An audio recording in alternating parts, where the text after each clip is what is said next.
নমস্কার। আজকে আমি কাশ্মীরি আলুর দম বানাচ্ছি। প্রথমে ছোটো ছোটো আলুগুলোকে ছাল ছড়িয়ে নিয়ে নুন হলুদ মাখিয়ে তেলের উপরে ভাজতে বসিয়ে দিয়েছি। হালকা একটু ভেজে নিয়ে সেগুলোকে নামাবো। আলুটা ফ্রাই করে হালকা একটা সিটি মারবো এবারে। আর এদিকে এরপরে আমি দইয়ের সঙ্গে একটু জিরা,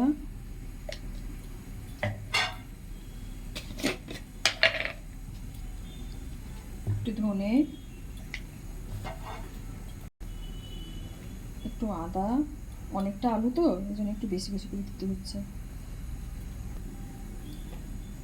দই, জিরা, ধনে, আদা আর একটু লাল রং করার জন্য গুঁড়া লঙ্কা একটু দিলাম, দিয়ে একটু হলুদও দিচ্ছি,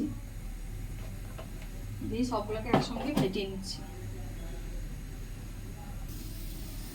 দিয়ে এগুলোকে সব একসঙ্গে ফেটিয়ে নিচ্ছি, ভালো করে যেন ফেটানো হয়।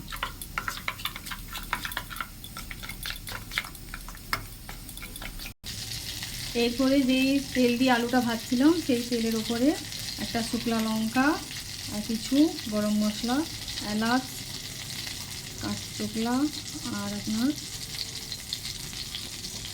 এগুলো দিয়ে আমি তেজপাতা দিলাম, দিয়ে একটু ফোড়ন দিয়ে সেটাকে নাড়াচাড়া করছি।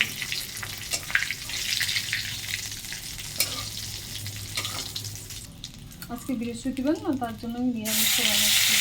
সমস্ত পেস্ট আগে বানিয়ে রেখেছিলাম, সেটা দিয়ে দিলাম। তারপরে একটু গোলমরিচের গুঁড়া দিয়ে একটু নাড়াচাড়া করছি।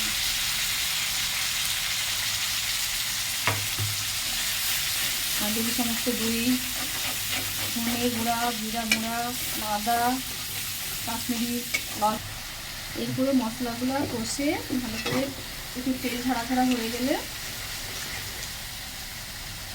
হয়ে আসতে এরপরে আমি আলুগুলো ছেড়ে দিয়ে করছি।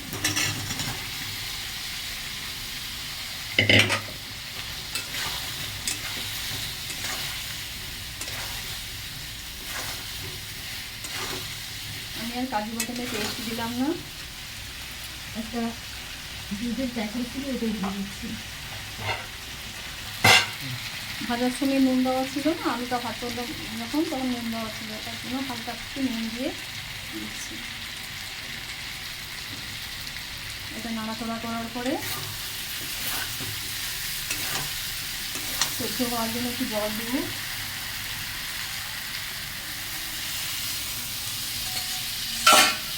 নাকি একটু আমুল দিয়ে দিচ্ছি। কাজু বাদাম না থাকলেও আপনারা আমুলও দিতে পারেন, এতেও টেস্ট খারাপ আসে না।